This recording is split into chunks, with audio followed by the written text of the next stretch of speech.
perkenalkan dulu, nama saya Yuan, yang dimana saya terlahir di keluarga yang multi agama. Ya, jadi papa saya Muslim, mama saya Buddha. Gitu. Dan kebetulan semua anak-anak dari papa mama saya itu Muslim semua, dan saya juga seorang Muslim dari kecil.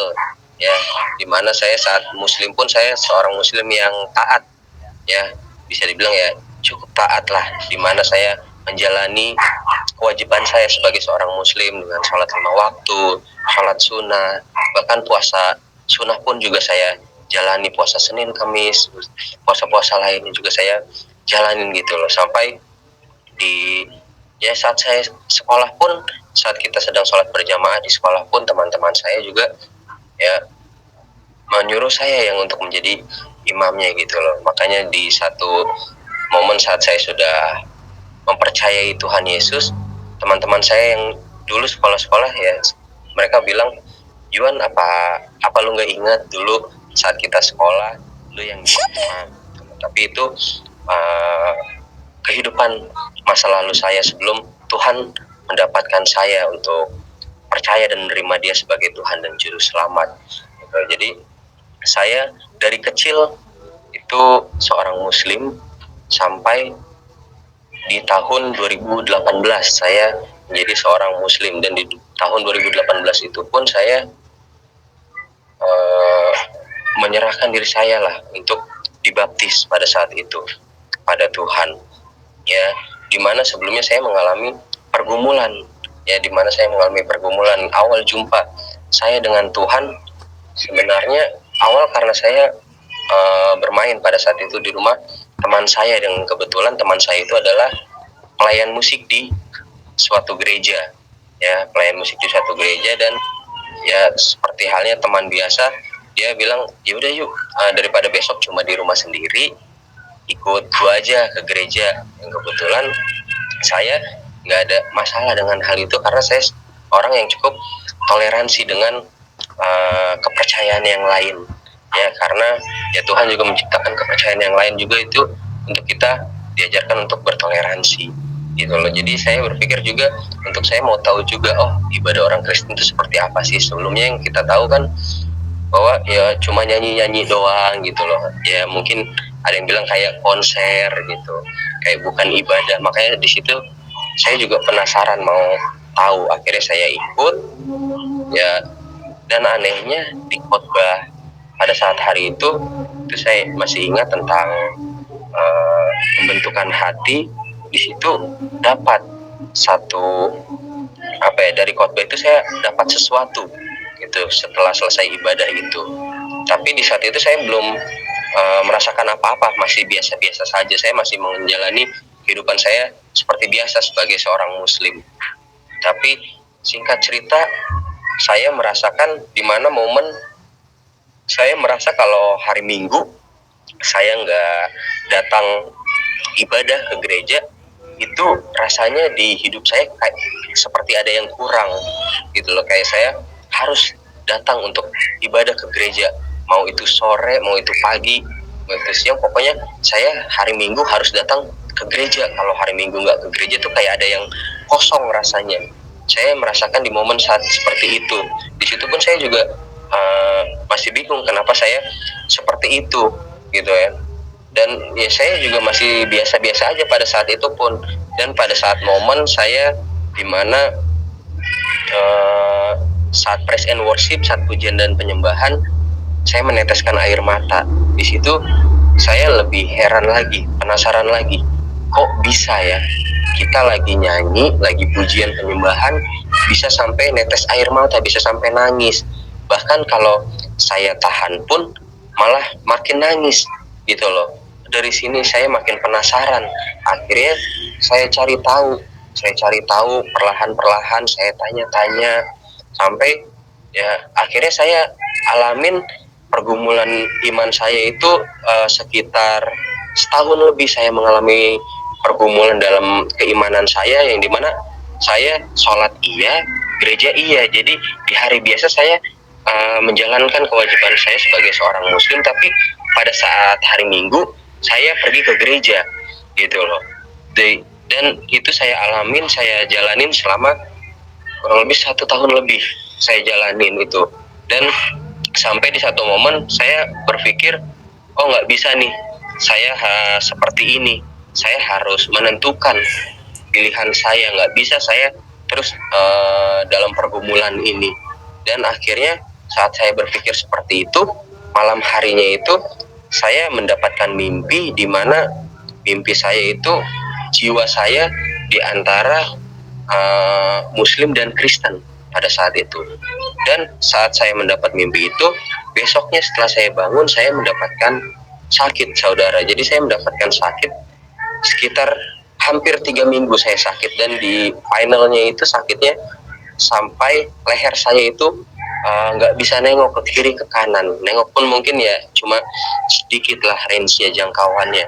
Dan saat itu saya merasa ada sesuatu di leher saya, dan saya pegang, ternyata di leher kiri saya itu ada benjolan. Akhirnya saya pergilah untuk check up ke rumah sakit pada saat itu, dan dimana ternyata saya divonis oleh dokter terkena penyakit kelenjar getah bening dan harus segera dioperasi. Kalau nggak besok, lusa saya harus operasi.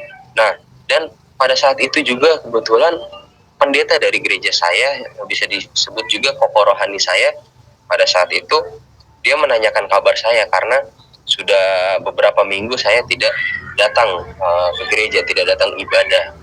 Dan saat itu ya saya cerita bahwa saya sakit, saya begini-begini, saya cerita pada saat itu, saya sharing kepada pendeta saya.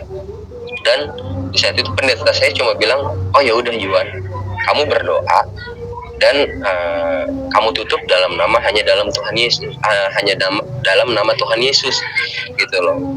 Dan pada saat itu saya bilang, oh iya kok, nanti saya berdoa. Dan pada malam hari itu, walaupun saya sudah sering ke gereja, saya belum pernah sama sekali berdoa secara Kristen. Tapi di malam hari itu pertama kali saya berdoa secara Kristen, dan di doa itu pun saya nggak minta penyakit saya diangkat, saya nggak minta disembuhkan, saya diberi kesembuhan, pemulihan, saya nggak minta itu. Justru bisa dibilang saya minta tanda dari Tuhan, saya minta bukti lah dari Tuhan, dimana saya saat itu sedang mengalami keraguan-raguan, saya sedang mengalami dilema, pergumulan yang cukup besar gitu loh dalam hidup saya, yaitu tentang keyakinan saya, tentang keimanan saya. Di doanya itu saya cuma berkata, Tuhan, saya mau percaya sama Engkau.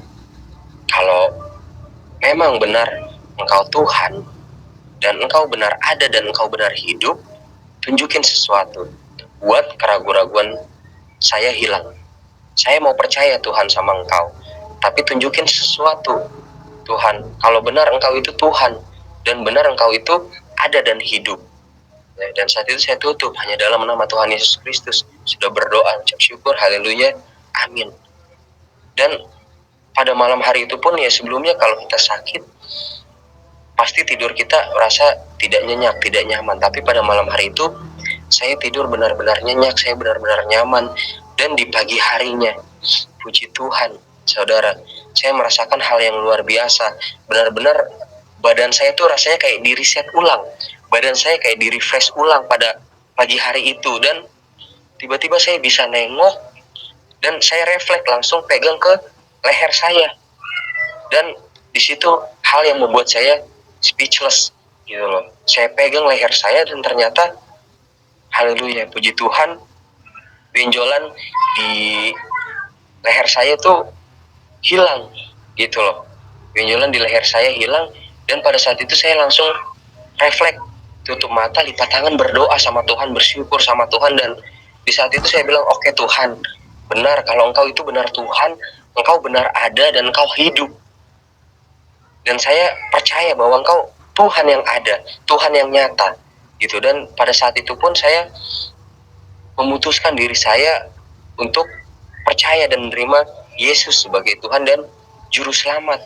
Dan pada saat itu pun saya menyerahkan diri saya, saya mendaftarkan diri saya untuk segera dibaptis. Saya tidak mau menyia-nyiakan waktu saya lagi.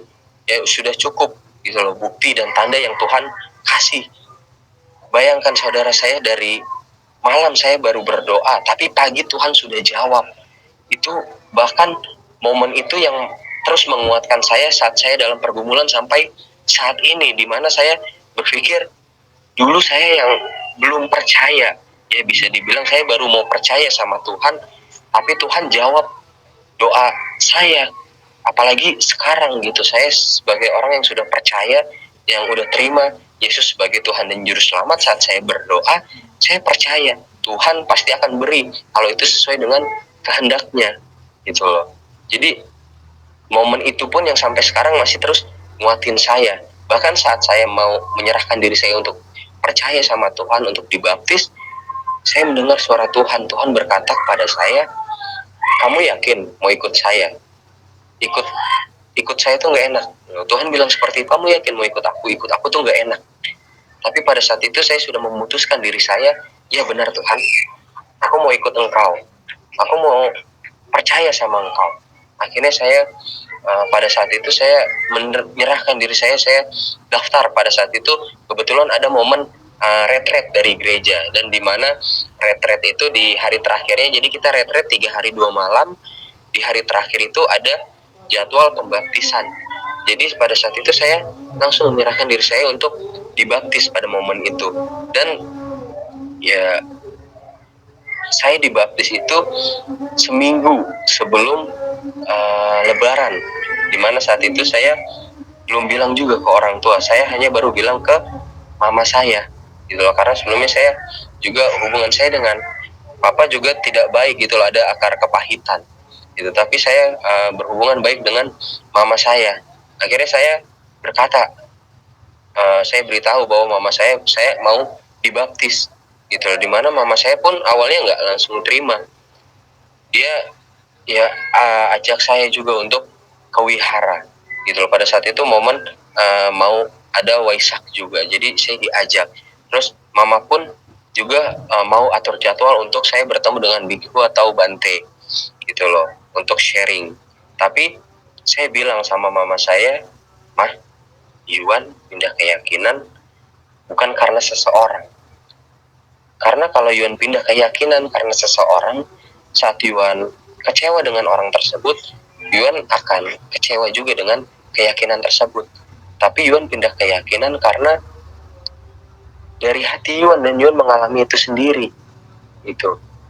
Bahkan saya bilang juga, karena dari kecil pun ya saya juga suka ikut ibadah ke sembahyang lah, kalau dibilang ke wihara ikut mama. Tapi saya bilang, Mah, kalau misalkan hati Yuan di Buddha, Yuan dari dulu pasti sudah pindah ikut mama ke Buddha gitu loh. Tapi Yuan hatinya nggak di Buddha gitu loh. Tapi di situ mama saya cuma bilang, ya bagaimana ya, mama cuma bisa bilang kecewa dan nggak kecewa. Kecewanya itu kamu pindah keyakinan, tapi kenapa nggak ikut mama gitu. Tapi saat itu saya sudah yakin. Akhirnya saya meyakinkan mama saya juga ceritakan mukjizat yang saya alami gitu loh, pergumulan yang saya alami. Saya bilang, jujur selama ini sebenarnya Yuan sudah sering ke gereja, sekitar setahunan lebih Yuan sudah sering ke gereja, dan saya Yuan mengalami ini mah gitu loh. Dan saat itu akhirnya ya mama saya mengizinkan saya untuk dibaptis gitu. Dan saat itu papa saya belum tahu, dan saya pun bingung untuk memberitahukan papa saya pada saat itu, karena papa saya itu orang yang keras juga ya, orang yang keras, dan saya takut juga dengan papa saya. Saya takutlah dengan perkataan-perkataan nanti, kejadian-kejadian apa yang akan saya alami saat saya memberitahukan bahwa saya mau menjadi pengikut Tuhan, saya mau percaya dan menerima Yesus sebagai Tuhan dan Juru Selamat. Dan akhirnya saya dibaptis saat itu seminggu sebelum Lebaran. Nah, di saat itu saya bingung lagi, ya kan, saya sudah dibaptis, tapi minggu depan Lebaran, Idul Fitri gitu. Akhirnya saya tanya kan ke pendeta saya, kok bagaimana nih minggu depan Lebaran, Idul Adha gitu loh. Kan nggak mungkin aku nggak ikut sholat Id pada saat itu. Tapi pada saat itu pendeta saya cuma bilang, ya udah, kamu ikutin aja, kamu lakuin aja, tapi fokus kamu ke Tuhan. Karena Tuhan nggak lihat yang lain, Tuhan lihat fokus kamu, Tuhan lihat hati kamu. Dan ya pada saat Idul Adha, Idul Fitri, pada sholat Id, saya ya lakuin hal itu. Saya ikut tetap sholat Id, saya ke masjid, saya ikutin gerakannya, tapi fokus saya sudah ke Tuhan Yesus. Fokus saya itu menyembah Tuhan Yesus. Ya, saya beribadah sama Tuhan Yesus pada saat itu. Dan di singkat cerita, ada satu momen akhirnya papa saya mungkin merasa, ini anak saya kemana aja nih selama ini, apalagi hari Minggu pagi udah pergi dari rumah pakaiannya rapi. Ya mungkin ada satu kecurigaan dari papa saya. Akhirnya papa saya mau berbicara dengan saya empat mata.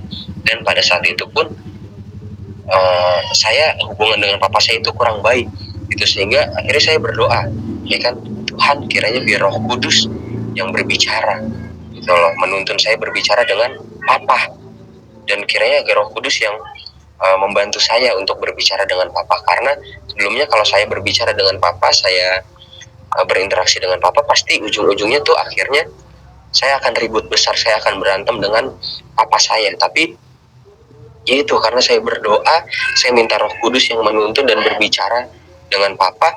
Pada saat itu ya papa saya interogasi saya cuma hanya diam doang. Itu saya juga aneh, kenapa saya bisa diam doang gitu loh. Jadi pada saat itu saya cuma diam doang. Bahkan kalimat yang saya keluarkan, saya cuma bilang, "Pah, karena Yuan percaya Tuhan Yesus, Yuan terima Tuhan Yesus, bahkan Yuan mengikuti Tuhan Yesus, Yuan bisa maafin papa. Yuan bisa terima papa ini sebagai papa Yuan lagi." Cuma kata-kata itu aja yang keluar dari mulut saya pada saat itu. Dan di saat itu pun papa saya nggak langsung terima begitu aja. Papa saya orang yang keras. Bahkan sampai saya mau dikirimkan ke pesantren pada saat itu. Bahkan papa juga mau memanggil kiai atau ustadz untuk sharing dengan saya. Tapi saya bilang, "Pah, Yuan udah yakin dengan keputusan Yuan. Yuan udah putuskan bahwa Yuan sudah yakin dengan apa yang Yuan pilih." Dan pada saat itu ya itu papa otomatis dia bilang dengan keluarga besar yang dimana saya tinggal itu jadi satu pagar, tapi ada beberapa rumah, dan itu keluarga besar dari papa. Dan ya benar aja, saya merasa dikucilkan pada saat itu, dijauhkan. Kalau sedang ada acara keluarga atau bahkan saya keluar rumah pun yang biasa saya disapa, "Mau kemana Yuan?" Tapi pada saat itu benar-benar diajak ngomong enggak, bahkan dilirik pun enggak. Bahkan saat ada acara keluarga besar pun saya ada di tengah-tengah mereka, tapi diajak ngobrol enggak, dilihat pun enggak, dilirik pun enggak. Saya dianggap benar-benar tidak ada. Dan sampai di momen akhirnya ya saya diusir dari rumah. Papa saya bilang, "Ya udah, kalau kamu sudah yakin dengan keputusan kamu sudah yakin dengan apa yang kamu pilih, mulai saat ini papa lepas tangan. Papa nggak mau tahu tentang kamu lagi. Papa udah lepas tangan, udah nggak mau ikut campur tentang kamu lagi. Terserah kamu mau tinggal di mana. Papa udah nggak mau tahu tentang kamu." Gitu loh. Di situ akhirnya saya bingung juga ya. Akhirnya saya mau tinggal di mana gitu. Pada saat itu akhirnya ya saya izin lah sama teman saya untuk nginap di rumah dia. Akhirnya saya nginap di rumah dia, tinggal di rumah dia sekitar seminggu gitu loh. Kurang lebih sekitar seminggu saya nginap di tempat dia, saya tinggal di rumah dia. Saya juga ada rasa nggak enak kan. Saya berpikir nggak bisa nih saya terus-terusan nyusahin teman saya nggak enak dengan teman saya, apalagi saya nggak enak juga dengan orang tuanya. Dan akhirnya ya saya bilang ke almarhum ibu gembala saya, dan puji Tuhannya saya diizinkan untuk tinggal di gereja pada saat itu. Dan akhirnya saya menjadi full timer. Saya tinggal di gereja itu sekitar setahunan. Saya tinggal di gereja pada saat itu. Justru apa ya, saya justru dari situ bersyukur gitu loh. Iman saya nggak goyang, nggak kendor. Justru Tuhan memberi kekuatan di saat itu. Justru saya bisa lebih dekat lagi dengan Tuhan saat saya diusir dari rumah. Itu saya bisa lebih dekat lagi oleh Tuhan dengan saya tinggal di gereja. Setiap hari ya saya mengikuti kegiatan-kegiatan di gereja, yang dimana awalnya saya cuma tahu ya, kita sebagai orang yang nggak tahu, awal cuma tahu ya ibadahnya orang Kristen cuma hari Minggu. Tapi ya sebelum pandemi ini itu full, setiap hari itu ada ibadah gitu loh, setiap pagi ada doa pagi, terus belum ada komsel, CG, ya kan, terus ada ibadah pria, ibadah wanita, ibadah dewasa muda, ada ibadah pemuda, bahkan ada doa bersama, terus banyak momen-momen, bahkan di hari Minggu pun ibadah ada ibadah pagi sore, bahkan pagi siang sore sebelum masa pandemi gitu loh. Dan di saat itu saya lebih dekat lagi dengan Tuhan, di mana akhirnya setelah setahun saya tinggal di gereja, saya merasa oh udah cukup nih, saya nggak bisa seperti ini terus, saya jadi jauh dari keluarga saya. Jangan sampai saya menjadi Kristen, saya menjadi pengikut Tuhan Yesus, nanti nama Tuhan Yesus yang jelek gitu. Dan bisa saja mereka pikir, tuh lihat, Yuan karena dia ikut Tuhan Yesus, karena dia pindah ke Kristen, dia jadi jauh dari keluarga. Akhirnya saya memutuskan diri saya untuk kembali ke rumah pada saat itu. Dengan saya merendahkan hati saya merendahkan diri saya putuskan untuk kembali kepada keluarga saya pada saat itu. Saya tahu walaupun saya nggak diterima, tapi saya mencoba untuk membangun lagi hubungan saya dengan keluarga saya, khususnya pada papa saya dan keluarga besar dari papa saya gitu. Saya putuskan itu, dan di saat itu ya, saya putuskan untuk kembali ke rumah, dan ya saya merendahkan diri saya gitu loh. Saya memulai kembali, saya yang memulai untuk memulai percakapan dengan papa. Saya memulai hubungan lagi dengan papa yang dimana awalnya ya nggak mudah diterima gitu, sampai akhirnya puji Tuhan sekarang saya sudah tinggal lagi di rumah. Tapi nggak semudah itu pun. Mungkin orang berpikir oh udah diterima, oh udah enak-enak aja. Tidak, tapi papa saya pun bilang ke saya, kamu mau tinggal di sini ya udah silahkan, papa udah nggak masalah. Kamu mau tinggal di mana, kamu mau tinggal di tempat lain nggak apa-apa, kamu mau tinggal di sini pun di rumah nggak masalah. Tapi kita udah nggak ada hubungan orang tua dan anak. Papa saya bilang seperti itu ke saya. Hubungan kita sekarang cuma hanya hubungan sosial. Kita udah nggak ada hubungan antara orang tua dan anak. Itu yang saya alamin sampai sekarang gitu loh. Tapi ya itu, dan puji Tuhan ya, Tuhan bekerja luar biasa. Sampai saya berpikir, Tuhan kok cepat banget gitu loh. Saya dipercayai untuk melayani Tuhan di gereja yang dimana saya pelayanan saat ini, saya ditugaskan, dijadwalkan untuk pelayanan apapun, saya siap gitu loh. Saya melayani, saya sebagai soundman, saya siap. Sebagai multimedia siap, sebagai pemusik, sebagai WL, singer, bahkan untuk sekarang pun dipercayakan untuk sharing di pemuda gitu kan, di komsel, di CG. Saya untuk sharing firman, saya juga siap. Bahkan saya dipercayakan sebagai koordinator dan ketua pemuda, ketua youth di gereja saya. Saya berpikir, Tuhan kok saya yang dipilih. Saya waktu itu sempat ada pemikiran seperti itu, tapi Tuhan berkata, saya nggak lihat seberapa lama mereka menjadi Kristen, seberapa lama mereka mengikut saya, tapi saya lihat hati gitu loh yang untuk melayani saya. Saya melihat ketulusan, itu yang saya lihat. Tuhan berkata seperti itu, dan saat itu pun ya saya yakin gitu loh, kalau itu dari Tuhan ya saya jalanin, saya ikutin gitu loh. Dan puji Tuhan sekarang pun ya saya diberi kesempatan juga untuk kesempatan untuk kesaksian di channelnya Pak Pendeta Yusuf Manubulu pun. Itu udah rancangan Tuhan dalam kehidupan saya untuk menjadikan saya alatnya untuk men-sharingkan kabar baik gitu loh, apa yang saya alamin tentang spiritual journey saya, untuk saya dapat percaya dan memutuskan diri untuk menerima dan percaya Tuhan Yesus. Dan itu yang saya alamin sampai sekarang, puji Tuhan gitu loh. Awal dari channel-channel yang lain itu saya nggak ada sempat berpikiran yang lain, tapi dari situ justru banyak orang yang merasa diberkati, merasa dikuatkan gitu loh. Setiap hari justru saya sekarang jadi jadi kayak konseling gitu loh.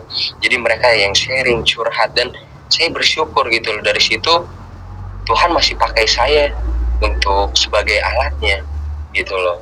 Dan saya percaya ini semua sudah dalam rancangan Tuhan, dan saya percaya rancangan Tuhan rancangan yang terbaik. Saat saya Tuhan izinkan saya dalam pergumulan pun, dalam masalah, saya juga percaya di situ Tuhan juga pasti akan beri saya kemampuan, kekuatan untuk melewati segala pergumulan saya, sampai akhirnya saya diberikan dan sesuatu yang dijanjikan Tuhan gitu loh. Dan yaitu saya memutuskan pun ya seperti yang Pak Yusuf bilang tadi, bahwa ya di Yohanes 14 ayat 6, akulah jalan dan kebenaran dan hidup, tidak ada seorang pun yang dapat datang pada Bapa kalau tidak melalui aku gitu. Dan syaratnya itu jadi Yohanes 1 ayat 12 ya, siapa yang menerima dan percaya Yesus sebagai Tuhan dan Juru Selamat, dia akan diberi kuasa sebagai anak-anaknya gitu loh. Itu yang saya percayai. Dan di Efesus pun dikatakan bukan karena kebaikan kita, bukan karena perbuatan baik kita diselamatkan, tapi justru itu inisiatif Tuhan, inisiatif Allah